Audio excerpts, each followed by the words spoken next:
사도신경 해설 37번째 심판하러 오시리라 믿나이다. 최후의 심판. 주님이 다시 오시는 목적은 심판이다. 심판은 하느님의 마지막 구원 행위이다. 세상에서의 구원 활동은 주님에 의해 시작되고 실현되었으니 의당 그분에 의해 완결될 것이다. 창조가 구원의 시작이고 강생 및 파스카가 구원의 성취라면 구원의 완성은 심판이다. 창조와 구원이 삼위일체의 공동사업이지만 그 일들의 시작과 성취는 모두 성자를 통하여 이루어졌다. 구원의 완성은 성자를 통하여 마무리될 것이다. 아버지께서는 아무도 심판하지 않으시고 심판하는 일을 모두 아들에게 넘기셨다.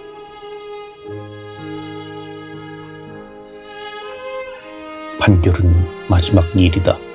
그것으로 모든 일이 최종 마무리된다. 재판 판결로 인해 피고인의 운명이 결정된다. 해방이냐 감옥행이냐가 판결로서 판가름난다. 심판은 구원 과정의 최종 순간이다. 가르는 것이다. 역사 안에 뒤섞여 있는 선과 악을 가려내고 진실과 거짓을 분간해내는 것이다.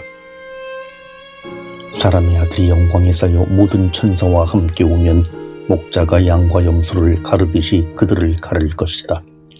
가르는 것은 분간하고 분리시키는 것이다. 뒤섞여서 분간되지 않는 것을 가르는 것이다. 수확할 때에 내가 일꾼들에게 먼저 가라지를 거두고 단을 묶어 태워버리고 밀은 내 곳간으로 모아들이라고 하겠다. 염소와 가라지는 악과 거짓을, 양과 밀은 선과 진실을 가리킨다. 심판은 갈라서 좋은 것은 복원하고 나쁜 것은 없애버리는 작업이다. 그것은 악에 대한 결정적 승리를 일구어 내고 악을 섬멸하는 것이다. 판결에 대한 우리의 선입견 때문에 심판을 긍정적으로 생각하지 않는다. 심판은 무섭고 두려웠기만 한 것이 아니다. 물론 최종 판결이므로 죄 많은 우리는 심판대 앞에서 두려움을 느낄 것이다. 심판은 희망의 대상이기도 하다. 내가 곧 간다. 나의 상도 가져가서 각 사람에게 자기 행실대로 갚아주겠다. 심판은 우리가 상상 못할 정도의 엄청나게 후한 보상의 순간이기도 하다.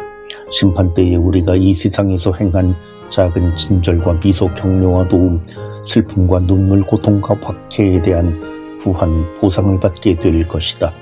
너희가 내 형제들인 이 가장 작은 이들 가운데 한 사람에게 해준 것이 바로 나에게 해준 것이다. 심판의 기준은 주님과의 관계이다. 이 관계는 모든 이들, 특히 굶주린 이, 목마른 이, 나그네와 헐벗은 이들과 맺은 관계에 의해 결정된다. 도움을 필요로 하는 이웃과의 관계가 심판의 기준이다. 그들을 사랑하고 보살핌으로써 그들 안에 계시는 주님과 어떤 관계에 있느냐에 따라 심판이 좌우된다. 따라서 주님의 재림과 마찬가지로 심판은 먼 장래에 국한된 일이 아니라 지금 이 순간에 진행되고 있는 일이다. 지금 행하고 있는 모든 일이 주님의 심판 아래에 있다. 재림하실 주님께서 지금 찾아오고 현존하심으로 종말에 실현될 주님의 심판은 현재 진행 중이다. 내 말을 듣고 나를 보내신 분을 믿는 이는 영생을 얻고 심판은 받지 않는다. 그는 이미 죽음에서 생명으로 건너갔다. 죽은 이들이 살아날 때가 온다. 지금이 바로 그때다. 재림과 심판은 세상 마지막 일들이지만 그 일들은 현재 역사 안에서 진행되고 있다. 현재는 종말의 시기이다. 결정적인 때는 지금이다. 현재 프레젠트는 선물 프레젠트 곧 선사된 기회이다. 주님의 심판을 기다리는 우리는 현재 충실해야 한다. 주님에게 칭찬받는 충실한 종으로 수고해야 한다. 행복하여라. 주인이 돌아와서 볼 때 충실하게 일하고 있는 종. 신앙의 등잔에 사랑의 기름을 채워 놓아야 한다. 착하고 충실한 종은 지금 작은 일에 성실한 사람이다. 사도신경 해설 38번째 성령을 믿으며 성령의 파견 강림. 성부와 성자에 대한 신앙 고백 다음에 세 번째로 성령에 대한 고백이 이어지고 이로써 신경은 마무리된다. 이 고백 이후의 신경 내용은 성령의 활동과 연관된 사항들이다. 거룩하고 보편된 교회, 성인의 통공, 죄의 용서, 육신의 부활, 영원한 삶 등은 성령께서 성부와 성자와 더불어 주관하시는 사건들이다. 성령께서 강림하심으로써 교회가 태어나고 성인들 간의 사귐과 나눔이 이루어지며 성사가 거행되고 마침내 개인과 세상의 구원이 최종 완성된다. 성령의 이 고유한 구원 활동을 교회는 성화라 칭하고 성령을 성화주라 부른다. 성령 강림은 성자의 구원 사업이 성취된 결과이다. 성자께서 강생과 삶, 죽음과 부활, 순환과 죽음, 부활과 승천으로서 구원 사업을 완성하신 이후로 성령께서 강림하셨다. 성령의 파견은 성자의 파견이 완결된 결실이다.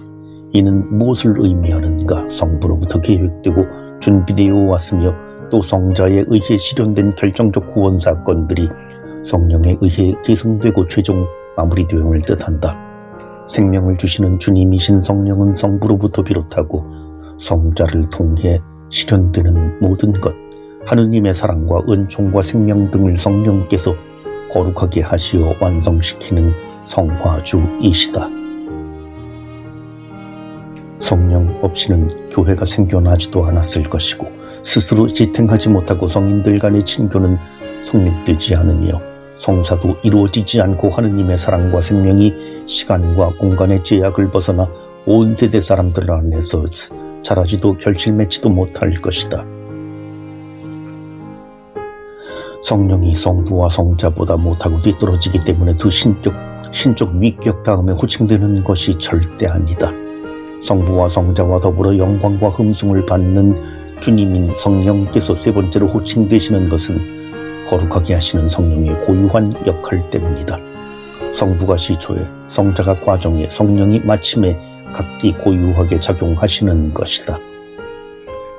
밀가루로 빵을 만들어 먹고 싶어도 물이 없으면 반죽할 수 없고 또 불이 없으면 반죽된 밀가루를 빵으로 구워낼 수 없듯이 성부로부터 비롯하고 성자에 의해 성취된 하느님의 사랑의 업적은 성령 없이는 마무리되지 못한다. 성찬전례 중 집전 사제는 봉헌된 빵과 포도주 위에 손을 얹고 성령의 강림을 청하는 기도를 바친다. 성령의 힘으로 이 예물을 거룩하게 하시어 우리 주 예수 그리스도의 몸과 피가 되게 하소서 하고 축성 기원 기도를 바친다. 성령이 강림하심으로써 비로소 빵과 포도주의 봉헌 예물이 거룩하게 되어 성자 그리스도의 성체와 성혈로 변화된다. 곧 축성되는 것이다. 축성이란 창조된 것을 하느님께 예물로 바쳐 되돌려드림으로써 하느님의 소유가 되게 하는 것이다. 성령 강림으로 인해 빵과 포도주가 성체와 성혈로 축성되는 것을 성변화라 한다. 성령이 파견되심으로써 제자들이 사도 파견된 이로 변화되어 교회가 태어나고 또 선교 공동체 곧 명실상부한 교회가 되었다. 성령과 교회를 통하여 성자의 구원 사업이 세상 안으로 퍼지고 온 세계 모든 이들 안에 확장되기 시작하였다. 성자의 파견을 강생, 성령의 파견을 강림이라 한다. 성자와 성령이 성부에 의해 차례대로 하늘에서 내려와 세상 안에 강림하심으로써 성삼 위의 사랑 및 생명의 사업이 완성되었다. 삼위일체 하느님은 두 가지 방식 곧 성자와 성령의 두 가지 방식을 통해 인간과 세상을 위한 구원 사업을 성취하셨다. 성령 강림 역시 성자의 강생과 마찬가지로 하느님의 자아 포기 및 자기 내어줌이다. 그래서 두 가지 파견에 대해 내려오다를 뜻하는 강이라는 낱말을 쓴다. 하느님은 온전하게 내어주는 사랑의 방식으로 세상을 구원하셨으므로 하느님의 생명이 인간에게 선사되는 것이다.